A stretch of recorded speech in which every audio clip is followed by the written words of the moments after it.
Hello, and welcome to NexgenMinds, the informal but informative weekly Sunday podcast made for students by students. I'm your host, Maddie Clark, and together we'll start a much-needed conversation with students, experts, and other special guests about mental health. We'll bust some myths, find out what are the best ways to manage our well-being, and if all things fail, we'll simply manifest our way to sanity.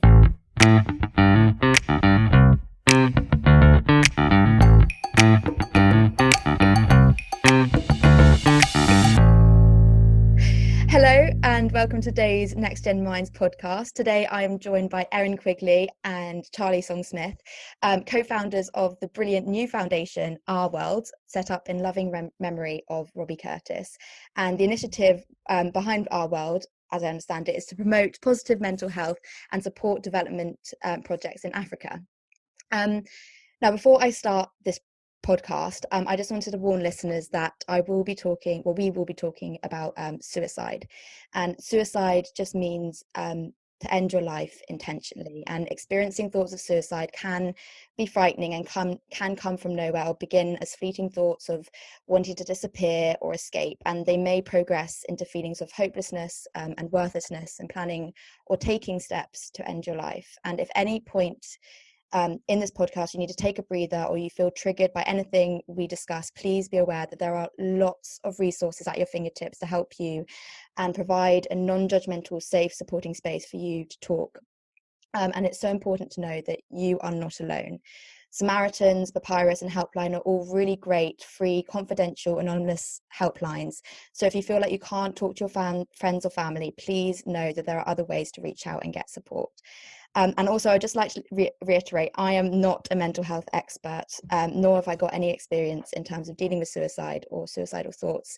So I'm just here to start the conversation with these two amazing people.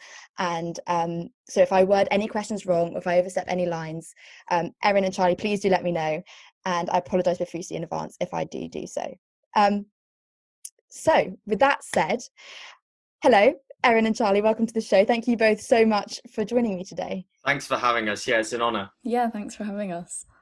I'm really excited to talk about this amazing foundation you've set up, Our World. But for listeners that don't know what Our World is about, I was wondering if you could just tell them a bit about Our World, its mission, and why you set it up. Erin, do you want to start on that? To be honest, I feel a bit weird about the term co-founder, because I can't take any credit for most of the groundwork that went into this, and it's thanks to the amazing work of a lot of my friends and Robbie's friends that I don't even know that well, that have really set this whole thing up.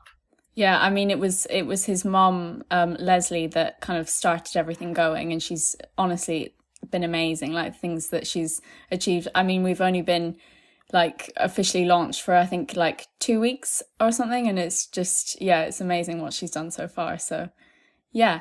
So Our World is a foundation in memory of our friend Robbie Curtis, who sadly took his own life in August 2020. And we have the initiative of promoting positive mental health and supporting development projects in Africa. And these goals are kind of a testament to the kind of person that Robbie was throughout his life.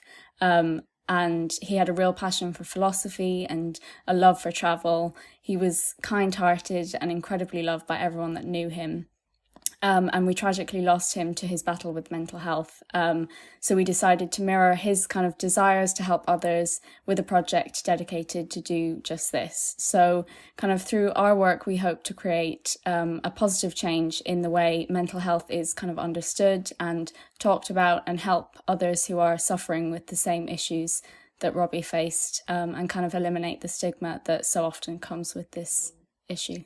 I am so sorry for both of your losses. It is such an incredible thing that you have done to take such a heartbreaking incident and turn it into a force for good by carrying on Robbie's legacy. And I'm sure he is immensely proud of everything that you guys are doing.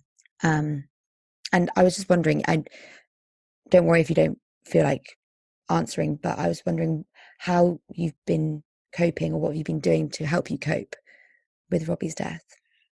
Yeah, I mean, needless to say, it's an incredibly difficult thing to take, and we were all devastated, obviously, when it first happened, and I guess the initial feeling was just one of overwhelming shock, and then sadness.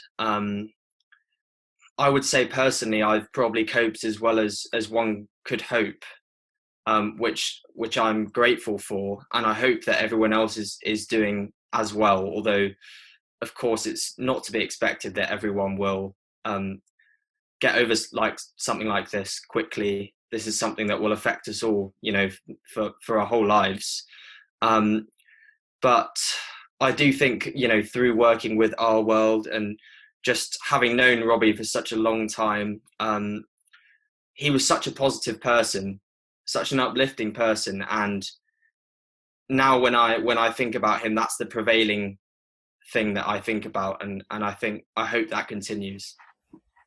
Yeah, definitely. I think that obviously when it happened, we were kind of in the middle of a pandemic. We were all at different parts of the country. Especially a lot of people who knew him from uni weren't close to where he lived or anything, so we couldn't be together.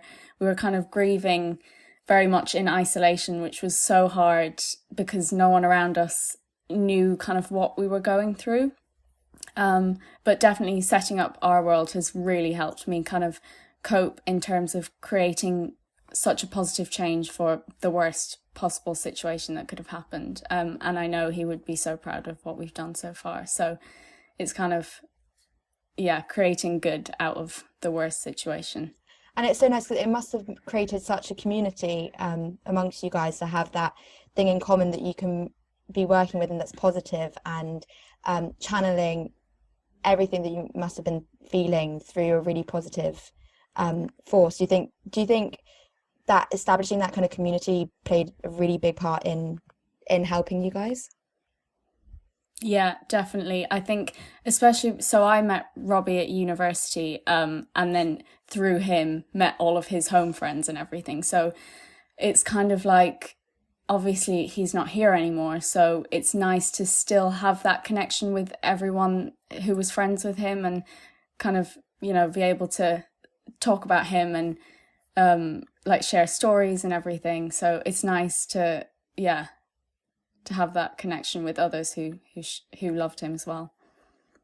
Yeah, absolutely. I mean, it's amazing how many people really were friends with Robbie. He touched so many people, and I mean, I've probably only met Erin and a lot of his uni friends a handful of times, and hopefully, and I'm sure we'll see each other a lot more in the future, and that's a great thing. Like Erin said, his legacy has been so important for all of us, and through this community, I think we'll certainly keep that going, keep that light alive. And like you said, it's incredible how, even though Robbie's passed away, his impact and his like you said, the light that he shares is still carried on. It's so amazing that even though Robbie's not with us anymore, that all his work, it seems like Robbie was a really caring, loving person who created positive impacts on everyone he's met, and it's so great that you're carrying that on. You're talking about sharing stories. I'm wondering if you could let everyone know, just to carry on his legacy, a funny story or your best memory that you have with Robbie. I would say one of my best memories is he lived like 30 seconds around the corner from me at university, and it was one Sunday he came round, and him and our other friend Katie, they were like, should we go on a walk? And I was like, yeah, sure, why not? So we went on this walk expecting it to be like half an hour long. We then ended up like 2 hours away from where our house was, completely lost, couldn't find anywhere, like we couldn't even find the way back, had no signal on any of our phones. And it was just so funny that we were like, oh, we should do this every Sunday, like spontaneous Sundays. But it was just, that was exactly the kind of guy he was. He was just always up to, do something, and so fun, and just always up for a laugh, really. So yeah. It's so difficult because because I knew Robbie almost my entire life, as kind of since nursery even, and primary school. I have great memories playing Sunday league football with him. I have to say that was a fun time, and he was an incredible footballer. And that was probably a very important part of that time in my life, and for him as well. We also, probably the best holiday that I can think I've been on was a holiday in Spain with Robbie and our other friend Gus, who was very, very close to Robbie as well. And he just made that whole trip so memorable with his kind of vivacity, and we could literally just talk about anything and just have laughing fits, and that's the kind of guy he was. It could be anything, the most random thing, and he just had this sort of contagious energy about him, I think. I mean, he seems like such a great guy, and I hope everyone has a friendship like you and Robbie had. And it sounds like he had such a positive energy and was caring, and it's so sad and heartbreaking that someone so happy and positive and brought so much life to everyone he met felt like the only way out of what he was suffering was to take his own life. And it really does sadden me. I mean, sometimes I think with suicide, there's such a taboo topic that there's almost this stereotype, or maybe that's not the right word, but there's this common conception that only people who are like evidently depressed, or they're really sad all the time, or have a history of mental health problems, have suicidal thoughts. And I know this is really difficult for you to talk about, but it seems like Robbie didn't really fit this classic perspective or stereotype. And I was wondering if you thought that actually having this stereotype makes it harder to identify if a friend or a loved one is struggling or having suicidal thoughts. Yeah, I mean, that's exactly right. He was completely the opposite of the stereotype, which is why it was almost so shocking, because it was the last thing that you would ever expect from him. And yeah, possibly, I mean, it does, obviously the stereotype is a long history of depression and, constantly struggling, but that was just not the case at all. So potentially for people in a similar position to him, who are so like bubbly and happy and, the life of the party all the time, maybe it makes them feel like, well, I'm not as bad as someone else, so maybe I shouldn't, maybe I'm not as bad, so, the doctors won't do anything, or I don't kind of fit the criteria that is stereotypically thought of kind of people who have suicidal thoughts or stuff. So yeah, it's I think that's one thing that we feel is really important, is that we have to get away from this stereotype, because it's really often not true. And if we didn't have this stereotype, maybe the conversation would be more open and people would feel, more comfortable about talking about the issues that they're having. Yeah, I mean, I totally agree. I would say what this really shows is that what happened to Robbie can happen to anyone, for sure. And I know what you mean by saying the stereotype. I don't know if that's the word I would use, but for sure, I think it's important to recognize the fact that it's, people's mental health and the way that people experience mental distress is, very heterogeneous. It's not kind of one thing that you can categorize as all the same. People have all sorts of different experiences, and for Robbie, obviously, it was something that, like we say, he didn't have a history of problems, but what happened to him obviously came on very quickly, and it was very, very severe and very distressing, of course. And I don't think we can even imagine what he must have been going through. So yeah, absolutely, he didn't fit the kind of image of someone who was struggling for a long time. At the same time, I think we have to recognize that whatever he was feeling, it was incredibly incredibly distressing and not something that most of us can understand, probably. Yeah, and I also think that obviously he was suffering a lot in a very short time, but he was also the kind of person who would never ever want to burden anyone else with what he was feeling. So he was the kind of person who was always there for everyone else, but would never want to put any burden or anything on anyone else. So even, I mean, he did start to open up that he was feeling low, and he sought help and seemed to do everything right. He spoke to people, he sought help, he was talking to a counselor and all this stuff. But at the same time as that was going on, he was saying to everyone who he had reached out to, oh, like, everything's getting better, I feel so much better, making plans, seeing friends. And he was obviously trying to hide it, which he did very well. It's devastating that Robbie and many others feel that they are a burden to those who love them. It seems like the idea of being a burden, and I don't want to suggest or assume anything here, but I think it's almost like it plays a really significant part in suicide, because like you said, Robbie seemed to be taking all the right steps. He reached out and got help, which is incredible, and I think that's a vital first step. But once the first step was done, perhaps he felt like he was already becoming too much of a burden and thought, okay, I've done the first step, I've done what I needed to do, and I don't want to be a burden anymore. So stopped opening up about it. I mean, I don't know whether that was the case, but how can we overcome and let someone know that they're not going to be a burden?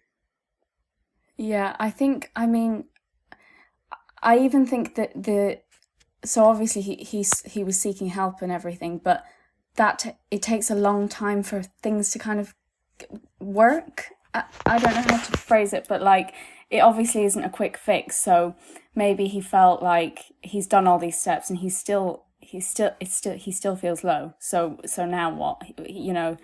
I think opening the conversation to kind of normalize mental health issues is the way forward, because if people think that it's something to hide from or something that's like not normal, then they're going to seek help and then be like, oh, well, it's not worked for me, so what now?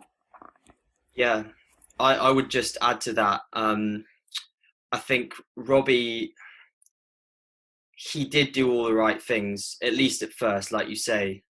And what must have been so hard for him was the fact that he was so invested in all of these kind of coping strategies. I think he was a very keen runner. He did a lot of mindfulness, things like that, things which we think of as being kind of protective, and having so many friends as well.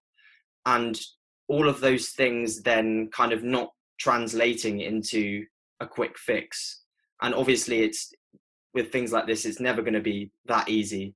But I think to be able to, somehow see a light at the end of the tunnel, to use a cliche, and I guess, yeah, in terms of what we can do, I think maybe we need to be really clear with our friends in saying, it's okay, I don't understand what you're going through, I can't understand it, but I'm still going to be with you all the way, and you can tell me absolutely anything, right? So sometimes maybe it's not a case of like, I know how you feel, because you probably don't. Yeah.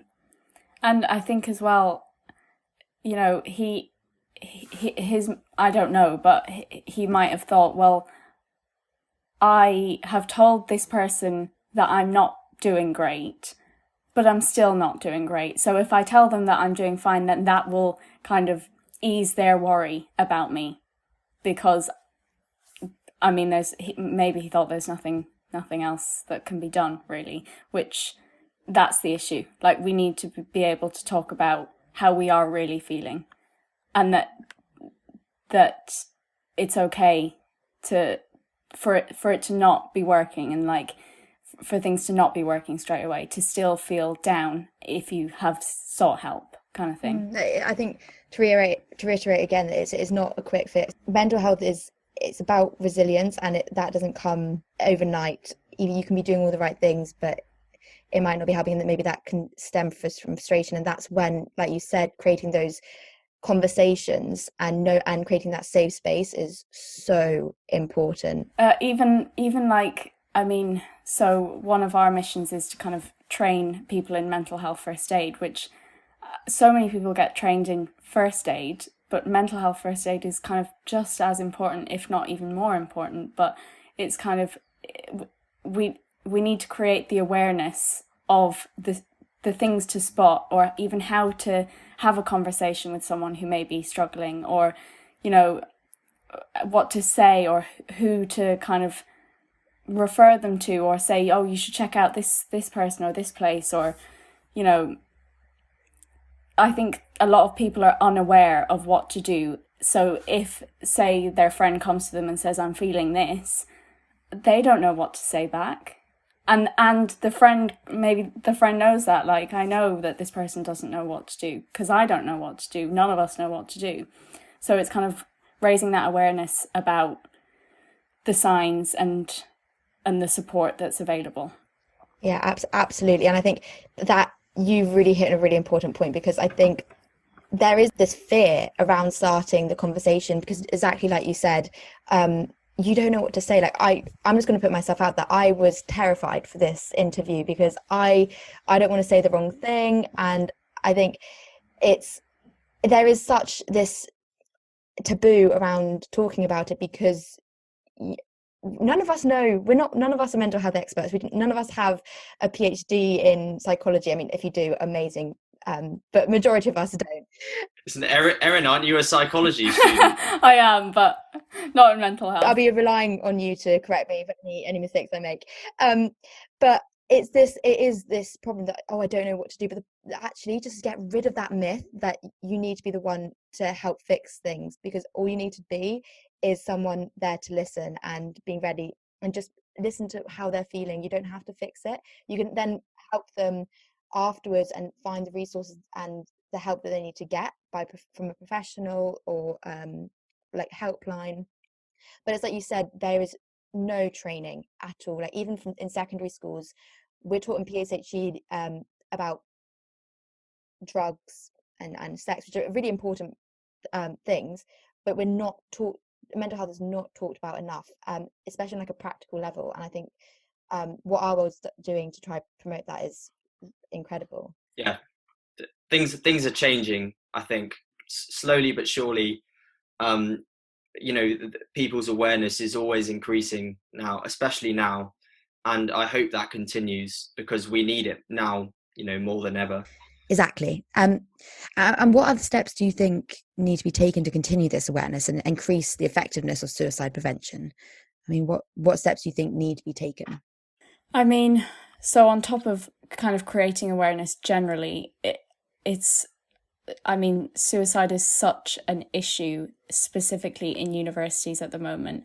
And I think it often comes across as though the mental health support at universities is more of like a tick box criteria thing, that they kind of, you know, say, oh yeah, we're doing this, this and this, but it's not real help, it's not real support. And it is a well-known fact that the counselling services, specifically at university, are seriously understaffed and in such high demand. So I think that's another issue in terms of like people feeling that their issues aren't good enough to kind of go to the counselling teams, and you know, they might think, well, it's going to take me months to get an appointment, so there's no point.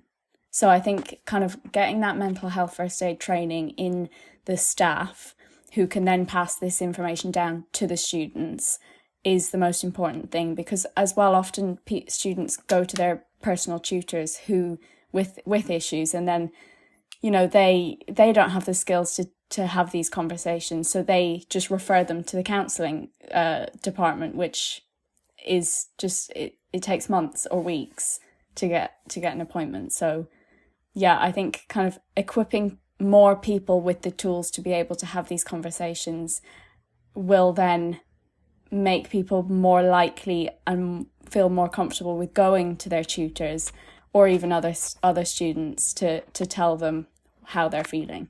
Yeah, absolutely right. I mean, to some extent, of course, this is kind of almost a political issue because, we know for a fact that these services are not properly staffed and funded.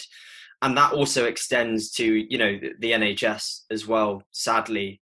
I can tell you for a fact that mental health services in the NHS are, not adequate for the problems that we have in society today. Also, I think, sometimes there's a danger. I kind of alluded to this before. Sometimes we fall into the trap of saying to people, like, you're not taking enough responsibility for looking after yourself. We can't always be directing people to kind of self-help interventions. We can't expect people to be doing lots of mindfulness, to be exercising all the time, to be eating perfectly, right? We have to put the onus on not the people who are suffering to sort out their own problems. And if you're someone who is struggling, when you talk to people who kind of imply that, like, the onus is on you to take responsibility, that can actually make you feel a lot worse, I think. And it can really confirm that people basically don't understand how you feel. I mean, in the set, like, if you compare it to if you break a bone, that is a serious physical problem that you would go to A&E for straight away and they would help you straight away. But because, I mean, mental health issues can be just as severe, if not more. But it's, it's not viewed in the same way with the same kind of urgency.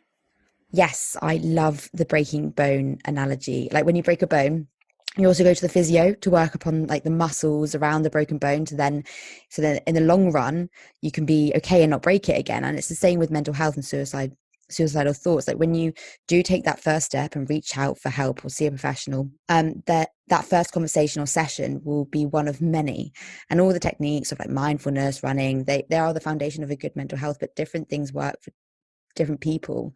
Like, mindfulness might work wonders for someone, but just might not be enough for others. And there's no one size fits all. But it's then reiterating that there is a light at the end of the tunnel and you're not alone. And so no matter whether things are not working or you don't think things are going as quickly as you want them to be, or you're not feeling as better as you thought you would, just keep going. You might not feel better right away, but in the future, it might not be tomorrow, it might be next month, it might be the next year, but at some point things will get better. What would you recommend to someone who is worried about a friend? And what advice would you give them in terms of starting the conversation or making them feel like they're not alone? I mean, opening the conversation with them, maybe even you starting the conversation will give them the kind of comfort to really open up, and rather than them coming to you first, you say, look, if you can tell me anything. If you are feeling down, please do tell me, because it's, you don't have to do this alone. We can work through it together. You don't have to be suffering in silence, kind of thing. And even though I may not understand what you're going through, I can still try to help in any way I can. And, you being in my life is obviously immeasurably better than you not being here. Yeah. I think what you said about you starting the conversation, you being proactive and saying, how are you doing? Are you okay? That's so important, because if you wait for them to make the first step, that may never happen. That's the sad truth. And I think don't be afraid to probe a bit, because at the end of the day, someone is never going to be angry or annoyed at you for asking them how they're doing, right? And even if they say, oh, I'm doing fine, or not too bad, sometimes you've really got to kind of dig into it a bit more than that. And also, it's difficult at the moment, I think, because obviously when people aren't in close physical proximity, you can't pick up on things nearly as easily. And so with people being isolated right now, it's so important to just be proactive in asking people how they're doing. Yeah, and I was talking to a friend the other day, and they were saying it's not even asking, are you okay? But it's also, more importantly, creating that safe space and atmosphere so that people know that when they need to say something and they're ready to open up, they can. And this is especially imminent in the gender difference in suicide. I mean, suicide is the biggest killer in men under the age of 50. And I mean, what we've been talking about in previous episodes is this concept of toxic masculinity. And there's this laddish atmosphere that means that even if you ask a man if they're okay, because of this unintentional judgmental atmosphere, they won't open up because they feel like they will be called a melt or soft. So I mean, I was interested in hearing your thoughts on the role toxic masculinity plays in the higher suicide rate in men. Well, as the man here, I can certainly attest to the fact that what you say is true.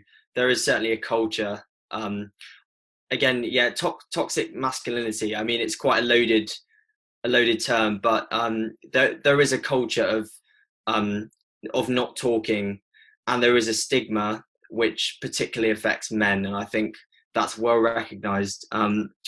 Another thing that I think is potentially a problem is that we can be very casual and colloquial in the way that we talk about some of these things. Sometimes, you know, people will joke about it, you know, it's hard even to say it, but people will make jokes about, you know, hurting themselves about the tiniest things, right? Things like that.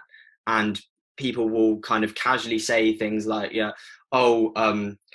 we just lost the football match, I'm feeling so depressed, right? So I think there is a kind of some kind of language thing where maybe we kind of denigrate the very real suffering that people are experiencing through our just everyday conversation. Yes, like what both of you were saying, there's this banter and joking and using these terms in a careless way, that they're serious terms to be flinging around, and by making such a serious topic something to joke about, that might actually lead to the wrong signals, that if you're feeling depressed, it's almost like a joke, and that actually might be generating the issue of not actually being able to open up and talk about how you're really feeling. Well, if I'm in a situation where I hear people joking about that kind of thing, then if I am feeling that way, there's no way I'm going to talk to those people about it, right? Definitely. And I think even a way to kind of combat that is like opening up to your friends first. If you think that someone's struggling, maybe go to them and be like, oh yeah, I'm feeling this way. And that may kind of open up the conversation for them to say, oh, well, I'm feeling like this, if you kind of lead that. Exactly. And I think that's one key step that everyone can take, and that is to be careful. Not that I want to add more rules of what you can and cannot say, but I think especially with suicide, it's important to know what might trigger people or scenarios where you shouldn't joke about these kinds of things. And I think educating people about this is so important, and training is, like you said, is such a necessity. I just want to touch on the idea of lockdown. I mean, as Charlie was saying, it's harder to reach out to friends, even though they might be just a text message away. We are social animals, and it's easy to feel, even though you may not be alone, you're isolated and you're by yourself. So I was just wondering what you think the impact of lockdown and isolation has had on mental health, and how can anyone overcome that feeling of I'm alone, when actually in reality you may not be? I think it has had a massive impact on people. I mean, obviously it's a very isolating time for people who maybe weren't struggling before, but especially for people who maybe, you know, already feeling alone. I think it's been probably really hard for a lot of people, and it is. I'm not sure how to kind of tackle that. I think, yeah, I mean, absolutely. I imagine it's taken a toll on everyone to some extent. And I know for myself, kind of physical proximity is something which just can't be replicated. And I find it much easier to kind of keep, obviously, when you're around someone physically, like if you live with someone, you can't not be in contact, right? But I don't think I personally do very well in terms of kind of online contact and interaction. And some people definitely are better with that, but it can just be difficult because it's not really a natural kind of interaction that happens, and you don't just see your friend or your housemate just kind of pattering about, and yeah, you have to kind of in a way like force or even contrive certain interactions that normally you'd never have to. Yeah, and I mean, at the beginning of lockdown, I feel like there was kind of a novelty around like having like Zoom calls and Zoom quizzes, but it just gets tiring after a year of doing it. And I feel like a lot of people are thinking, God, like I don't want to keep doing Zoom calls. I don't want to keep having to talk to people this way. But I do think that, like, obviously, it's also hard to like organize times when your friends are free and you're not working. And, you know, I think even like it's easier said than done, but even if you don't really feel like going on a call, and I think it does sort of relieve a little bit of that sort of isolation when you do push yourself to do that. Because I mean, there's been many times where friends have said, oh, do you want to have a call tonight? And I think, it's just, even the thought of it is tiring sometimes to have to like organize a Zoom call. And but once I've been on and I've chatted, and it kind of brings a bit of normality for like half an hour. But I'm glad then that I've done it afterwards. I completely relate to you. My friends can actually vouch for me about this. I am atrocious at keeping contact on Snapchat because, I mean, it's almost become a chore. As bad as that sounds, it's because I feel like the only way we've been able to communicate for like the last year now is on social media, but we're so used to being in person and talking in person. So relying on social media, then it kind of becomes like more like a chore to do. And it's horrible. And I want to talk to my friends and I love talking to my friends, but I think that kind of sense of, I mean, social media can be quite polarizing, and it might generate that sense of isolation. Especially if you get in the mindset of, oh, I'm too tired and I can't be bothered.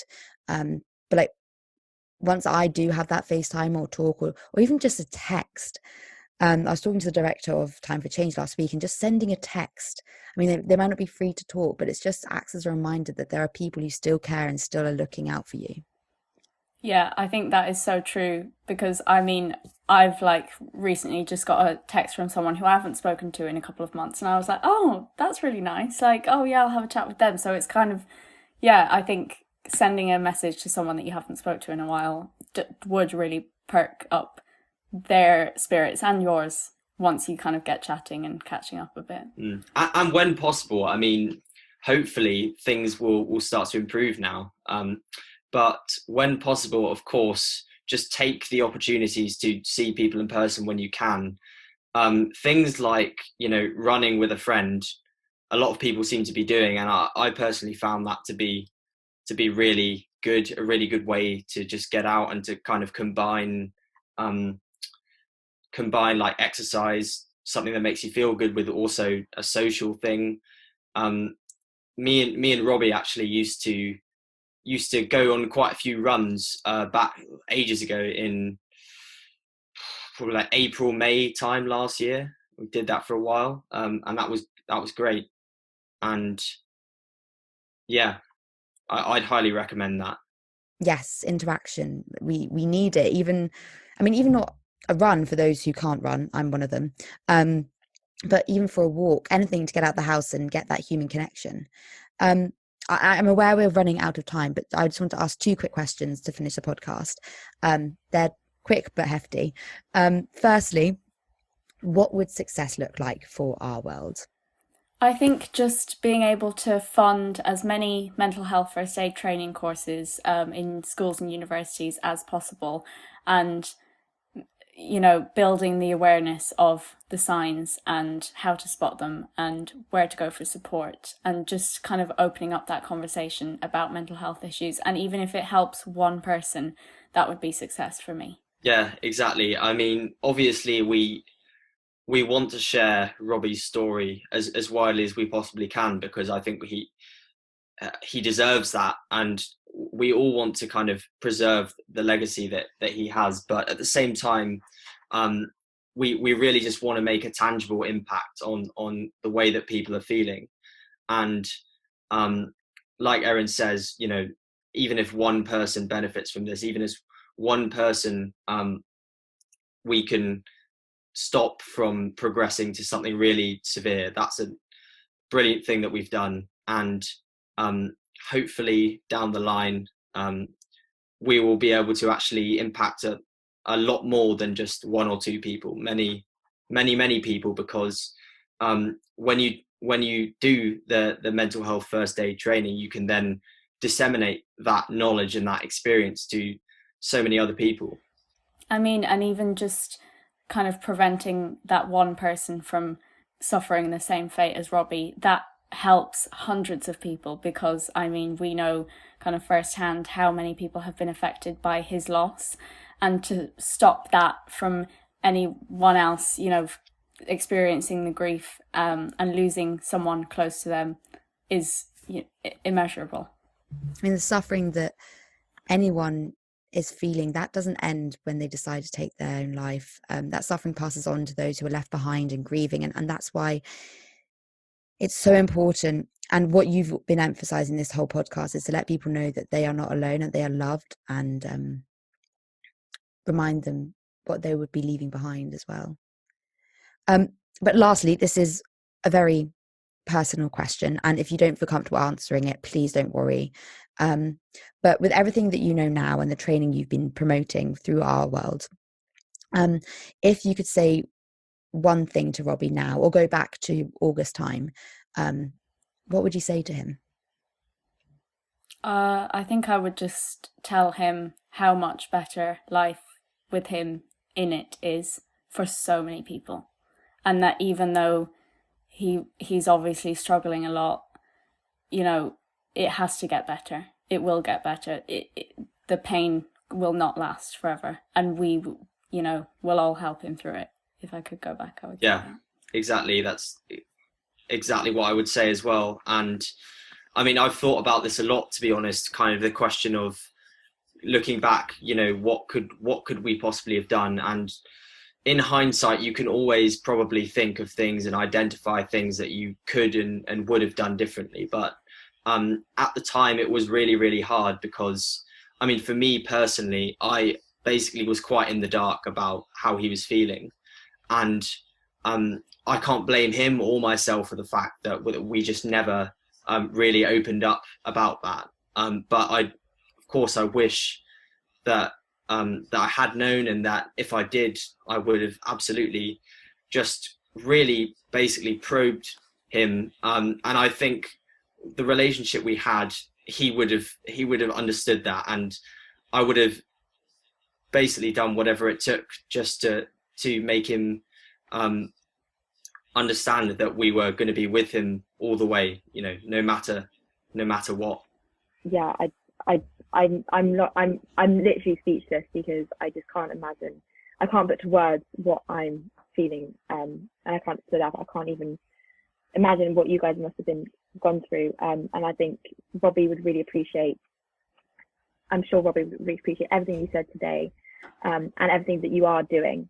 And for everyone who's listening, just remember that if you are struggling at all, or you know anyone who's struggling, please, please, please remember you are not alone. There are so many ways. Even if you don't feel like you can go to your friends and family, there are so many different resources and call lines, helplines that are available to you, and they're there to help. They're literally there to listen, and no feeling or problem is too small. And I think, just to touch on the fact what Charlie's saying, the kind of the blame should not even be part of the equation. It is no one's fault that anything like this happens. Not the person who decided to take their own life, nor the people that are left behind. And so I just want to thank you guys both for coming on today and telling your story and promoting our world and also suicide prevention. It's been an absolute honour. Thank you for having us, and to have this opportunity to actually share this is really, really important for us. So thank you so much. Thank you so much for having us. NexgenMinds is part of an important initiative to draw attention to the mental health crisis unfolding amongst the future generation and to eradicate the stigma and taboo of talking about mental health.